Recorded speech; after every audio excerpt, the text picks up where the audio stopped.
Hi there, this is Nick Devine, founder of The Print Coach and developer of the Elephant Hunting System, and welcome to this video.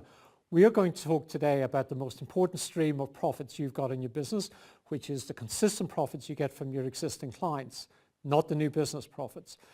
The thing with the profitability of your existing clients is it can very easily get eroded if you have price-cutting competitors putting in suicidal pricing and pushing those prices down. And the reason that happens has a lot to do with the level of customer loyalty your customers are on. Most people aren't aware of this, but there are actually 4 levels of customer loyalty. And the easiest way to explain this is in the context of one of men's favorite topics of conversation, which is motor cars. I'm holding in my hand a ceramic model of a Porsche Boxer, and there's a story that goes with this particular Porsche Boxer.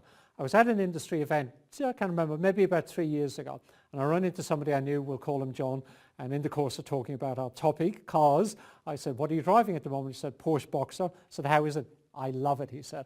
"Driving around the country lanes, 5-speed gearbox, it's just fantastic fun. I love driving my car." I ran into him about a year later and I said, "How are you getting on with that Porsche Boxer?" He said, "I'm not driving the Porsche Boxer anymore. I'm now driving a Mercedes." I go, "Why did you change?" He said, "I just fancied a change." Now what's interesting, I was thinking about my relationship with cars as well. If I go back 17 years ago when I got married, I was driving a Lexus.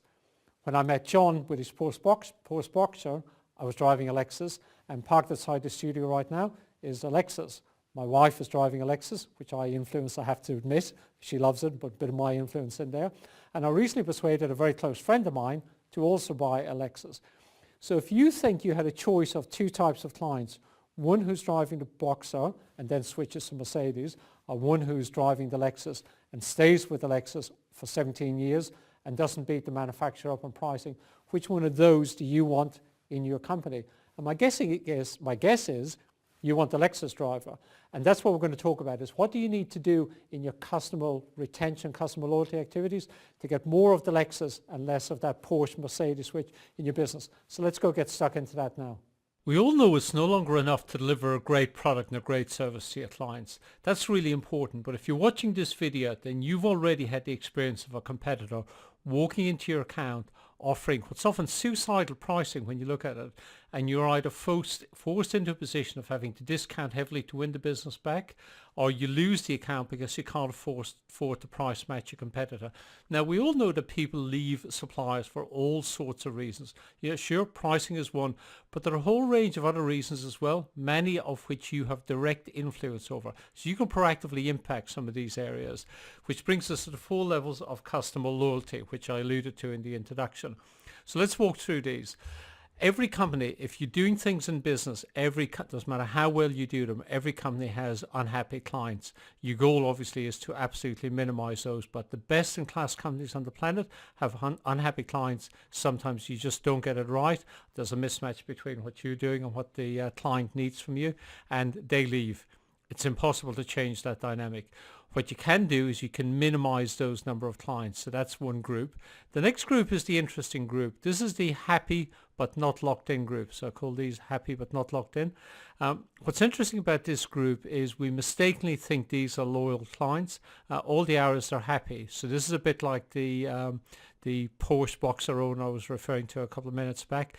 Very happy with the Porsche, then subsequently very happy with the Mercedes, and I've no idea what he's driving today, but my suspicion would be it's neither a Porsche nor a Mercedes. It's probably something different. I'm still driving the Lexus. So when you look at the spread in a typical company's customer loyalty cluster, what you see is this group here, the happy group, that's the majority of the customers in the portfolio of clients. Where we want to move up to is these 2 groups here, 3 and 4. So group 3 are loyal. So these are the people who will stay with you. So even when a competitor approaches them, they're still going to be loyal to you. And usually they won't even entertain, unless it's completely mad, they won't entertain a discussion with a competitor. They just go, well, we've got somebody who looks after that area for us. We're fine, not interested in having a conversation with you. That's a fantastic group of clients to have. They will give you case studies, they will give you testimonials, and if you ask them, they'll give you referrals. But where we need to get to is we need to get to this typically very small group. So we call these advocates. Sometimes they're described as net promoters. So these are the people who are promoting you behind your back. So in the example with the Lexus, I've persuaded, not only am I a proactive Lexus buyer, but I'm also proactively promoting the brand. I'm obviously doing it here on the video. I do it all over the place. I've got family, friends driving Lexus because I think it's just an incredible car and an incredible customer service experience. So what you want is you want clients who are going to promote you behind your back. Now, what's interesting, when I work with my private clients in our elephant hunting system, one of the exercises we go through is we pick the top 10 to 20 clients depending on the side of the company. And I ask the question, how did you win each one of these clients? What was the source of the business? And it's interesting when you do 10 or 20 of them together. One of the things I consistently see, most of the new clients that have come to them over the recent years and most of the bigger clients have come to them indirectly. So it's not because of new business development activities. Either somebody left the company, loved the supplier, so the printer, and brought the printer with them when they moved companies, or somebody knew somebody was having a problem and they said, oh, you should go use, and then they mentioned this company. So this area of loyalty on number 3 and advocates number 4 is a critically important area you want to get to in your business. It really does make a big impact on the net profitability of your business. And obviously it avoids many situations where you have to discount to win the business. So here's an exercise I want you to go through. This is a very simple exercise, but do not be deceived by the simplicity of the exercise. I've done this with a lot of people and they get a lot of insights from this. So list your top 3 customers.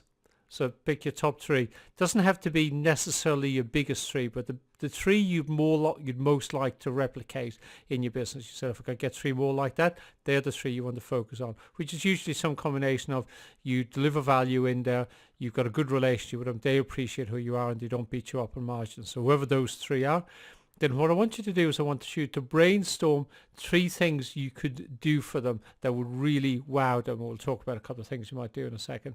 And then the other thing I want you to do is create another list of 3 things you would regret not doing. Now, here's why this is important. At some stage in the future, it'll either be the near future or medium-term future, a competitor is going to approach those 3 accounts and they're going to try and underbid you, because that's the way most printers try to sell their products and services. And when that moment happens, what I want you to be thinking about is, what would I regret not having done at that stage? So are you proactively bringing those clients' ideas? Are you giving them referrals? Not asking for referrals, but are you actually bringing them referrals? Do you send them small, thoughtful, random gifts or notes of appreciation? Are you proactively calling them when you're working on big projects to update them on the status of the project? Really think about things you could be proactive on that will really change the experience the client has in dealing with you. So that's what I want you to think about. Now, I'm running some masterclasses at IPEX, and obviously IPEX is coming up towards the back end of March. So it's coming on pretty soon. The year's moving through the calendar months pretty briskly. It's amazing how quickly it goes. One of the content features that's happening at IPEX in 2014 is they're running a feature called World Print Summit. You'll be hearing about this in the media. I think it's a really exciting idea, and I hope it's really well sponsored or really well attended. What they're doing there is they're bringing in both speakers from UK and international, and they're going to be talking about what are the big moves in the printing industry going forward. So what are the trends, where are the opportunities? There'll be some inspirational keynotes, brand names that you'll know if I mention some of the brand names. All the information is obviously on the IPEX site. We'll also be running some master classes in as part of the content program. So make sure you register for that. I think it's going to be a very interesting show, quite different from previous shows, very interesting, and probably the biggest content program they've ever put on. So I'm expecting that to be a great show. I have no idea where you're watching this video because it's been distributed in a number of different areas, but you see there's a URL at the bottom of the screen you're looking at the moment, and it says theprintcoach.com/5. If you want to get the handout you see on the screen, so those 4 slides you see on the screen, it's particularly useful to have slides 3 and 4, so you can get those just going to that URL. You'll see a screen like the one you're seeing on the right here, which says pop in your name, primary email, and the comment. The 2 things I always ask for in the comments, I'm very interested in the key ideas people take away, so we know how to customize our content for the requirements people have. It just helps us to help our audience, and we obviously give a lot of this content away for free. And if you've got a question related to customer loyalty, I'd be very curious as to what that question is, how you drive it up, whatever you're challenged with or whatever questions you might have. Let me know what those are through that video comment area. I'll I'll get them on the blog, and it'll help us just put the content together that's going to help you and obviously help the audience and the industry generally. So this is one of a series of 10 videos we're putting together in the run-up to IPEX. This is the only one for this week. We'll be back again next week. So look forward to catching up with you then. Have a brilliant week, and we'll talk soon. Bye for now.